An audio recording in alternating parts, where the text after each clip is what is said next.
हुए बस हादसे में पन्ना के 25 लोगों की दर्दनाक मौत हो गई। सभी शव वायुयान से पन्ना लाए गए और परिजनों ने नम आंखों से उन्हें अंतिम विदाई दी। सबसे ज्यादा कारुणिक माहौल साटा वृद्धि सिंह गांव में था, जहां 8 चिताएं एक साथ जल उठी। इसी तरह मोहंद्रा गांव में भारी संख्या में रोते हुए परिजनों ने अपने मुखियाओं को नम आंखों से विदाई दी। यहाँ एक ही परिवार के 4 लोगों का एक साथ अंतिम संस्कार किया गया और इस बीच अंतिम संस्कार में शामिल होने भाजपा प्रदेश अध्यक्ष विष्णु दत्त शर्मा भी पहुंचे और परिजनों से मुलाकात कर गहरी सांत्वना दी गई। दुख की इस घड़ी में हम एक दूसरे के साथ मिलकर दुख बांट सकते हैं। सिमरिया गांव में भी 2 लोगों का अंतिम संस्कार किया गया। तो पन्ना में नम आंखों के साथ लोगों को अंतिम विदाई दी जा रही है।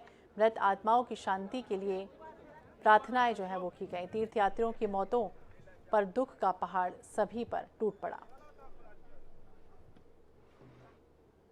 विद्या देवी शर्मा दोनों का अंतिम संस्कार अभी यहाँ पर हुआ है। मैं उसमें सम्मिलित हुआ।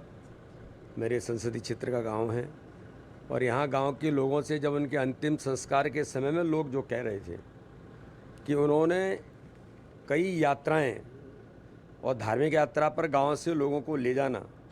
अभी यहाँ हमारा एक भगवान का मंदिर है, वहाँ पर वो जटाशंकर पर धर्मशाला बनाने के लिए तैयारी करके गए थे। वो धर्मशाला बनानी है, तो ऐसे धार्मिक श्रद्धालु इस भयावह दुर्घटना में हमारे बीच से चले गए। उत्तराखंड में 4 धाम के दौरान यमुनोत्री के रास्ते हुए बस हादसे में 26 तीर्थयात्रियों की जान चली गई। इसमें मध्य प्रदेश के पन्ना जिले के 25 तीर्थयात्री भी रहे। बड़ी उम्मीदों के साथ बच्चों ने अपने परिजन को तीर्थ यात्रा पर भेजा था। इनमें कोई किसी के माता पिता थे तो कोई बड़े भाई भाभी थे। उन्हें नहीं पता था कि उनकी आखिरी यात्रा होगी। सभी मृतक पवई विधानसभा के 9 गांवों के रहने वाले थे। अब इन गांवों में सन्नाटा पसर गया है। हादसों में जान गंवाने वाले लोगों का आज अंतिम संस्कार किया जा रहा है। पन्ना के साटा गांव में एक साथ 8 लोगों की मौत के बाद से गांव में मातम पसर गया। सभी ने शवों को एक साथ शमशान घाट लाया गया, जिसके बाद सभी का अंतिम संस्कार हुआ। हादसे में 26 मौत हो चुकी है। इनमें एक शव उत्तराखंड के निवासी का भी था। मृतकों में 8 लोग साटा, 2 पवई, 2 सिमरिया, 1 चिखला, 4 मोहंद्रा, 2 कुंवरपुर, 2 कोनी और 1 ककरहटा तो 2 उड़ला गांव के निवासी बताए गए। कादिर खान ज्यादा जानकारी के लिए हमारे साथ पन्ना से जुड़ गए हैं। कादिर, जिस तरह से बात करें, नम आंखों से आज अंतिम विदाई दी जा रही है, क्या पूरी प्रक्रिया संपन्न हो गई है? किस तरह की स्थितियां हैं? प्रदेश अध्यक्ष वीडी शर्मा भी वहां पर पहुंचे थे।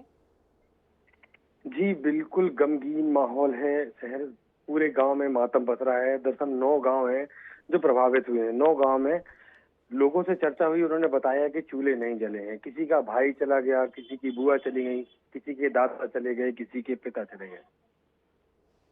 बिल्कुल, तो सिमरिया गांव में भी मातम पसर गया। उत्तरकाशी में हादसा हुआ। गहरी शोक संवेदना प्रकट करते हैं -24/7 के माध्यम से भी उन परिवारों को और मृत आत्माओं की शांति के लिए श्रद्धांजलि अर्पित करते हैं अपने चैनल के माध्यम से। तस्वीरें बहुत ही मार्मिक और भावुक करने वाली हैं, जब पूरा गांव उमड़ पड़ा। हादसा, दर्द और मातम में तस्वीरें जो हैं वो बदल गई हैं। सिमरिया गांव में 2 लोगों का अंतिम संस्कार कितने बजे तक अभी जो प्रक्रियाएं हैं वो पूरी की जानी है? क्या सभी जो मृत लोग हैं उनकी अंतिम संस्कार की प्रक्रिया पूरी हो गई है, कादिर? जी लगभग सभी मृतों की अंतिम संस्कार की प्रक्रिया पूरी हो चुकी है। वहीं पवई के एक परिवार था जो साथ में अवधेश पांडे वाला, उन्हें इलाहाबाद लेकर जाने की प्रक्रिया थी, तो उन्हें रात को इलाहाबाद ले जाया गया है।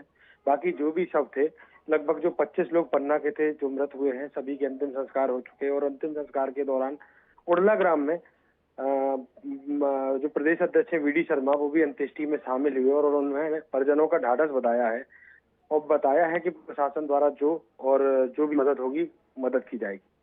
तो जो भी मदद है वो की जाएगी। हालांकि रोंगटे खड़े करने वाली तस्वीरें आप देख रहे हैं, झकझोरने वाली हैं। हृदय विदारक घटना हुई है, जिस तरह से उत्तरकाशी में 26 लोगों की जान चली गई। 25 जो तीर्थयात्री थे वो यहीं के बताए गए हैं। हालांकि अंतिम संस्कार की जो प्रक्रिया है अब चल रही है। बहुत बहुत शुक्रिया तमाम जानकारी के लिए।